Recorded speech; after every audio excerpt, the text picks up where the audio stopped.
सौभाग्य मिला है।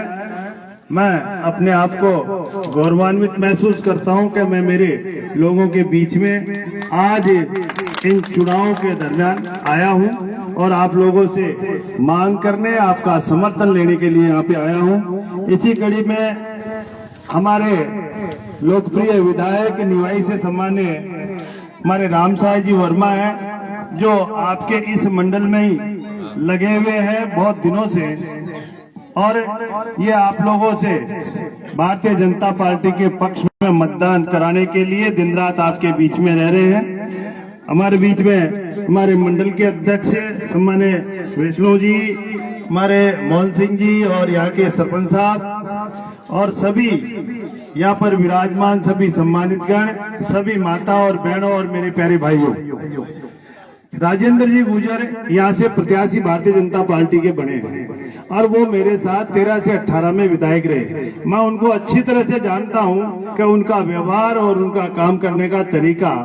क्योंकि एक अच्छे और भले इंसान है। इसलिए मैं आपसे निवेदन करना चाहता हूँ कि राजस्थान सरकार जिस तरह से इस 10 महीने में काम कर रही है, आपको पता होगा कि जिस दिन से ये सरकार बनी है उस दिन से इस राजस्थान के उत्थान के लिए केंद्र की योजनाएं हो चाहे राजस्थान सरकार की योजना हो, सब उस व्यक्ति तक पहुंचाने के लिए हम सब प्रतिबद्ध है कि जो व्यक्ति किसी भी योजना से वंचित रह गया है, अपना भाई जो पीछे रह गया है, उसको आगे लाने के लिए हम सब मिलकर उसको ढूंढ के और उसको हमारी मुख्य धारा में लाने का हम काम कर रहे हैं। जिस तरह से हमारे यशस्वी प्रधानमंत्री नरेंद्र मोदी जी का सपना है कि मेरा जो अंतिम व्यक्ति जो अंतिम पंक्ति में खड़ा है उसको उस योजनाओं का लाभ देकर, अगर जब तक हमारी इस मुख्य समाज की धारा में नहीं लाएंगे, जब तक उनका सपना है कि विकसित भारत बनाने का, और वो विकसित भारत का सपना जब हमारी समाज में इतनी गरीबी और आर्थिक स्थिति से हम उभरेंगे, जब जाकर हमारे युवाओं को रोजगार मिलेगा, हमारे बच्चे रोजगार से वंचित नहीं रहे, इसको लेकर उनकी अनेक योजनाएं चल रही है। और इसी योजना को लेकर हमारे यशस्वी मुख्यमंत्री भजनलाल जी शर्मा जिस दिन से बने उस दिन से यही लक्ष्य है कि पहले मैं मेरे लोगों के लिए सुख सुविधा के अलावा मेरे युवा जो है उनको रोजगार कैसे दिलाऊं, क्योंकि पिछली सरकार ने युवाओं की जिस तरह से भर्ती में जो घोटाले किए थे, उन घोटालों को उनको बंद करने का काम आते ही किया कि उन बेरोजगारों को और बेरोजगार किया इन लोगों ने, और आते ही 1 लाख से ज्यादा की नौकरियां अभी निकाल दी है और हर साल 1 लाख से ज्यादा नौकरी निकालने का लक्ष्य है, जिससे कि हमारे युवा रोजगार लगे। इतना ही नहीं, एक राइजिंग राजस्थान जिसमें इन्वेस्टमेंट हर इस राजस्थान में हर कोने कोने पर इतनी इंडस्ट्रियां लगाने के लिए, इतनी फैक्ट्रियां लगाने के लिए, जो अभी मीट होगा अपने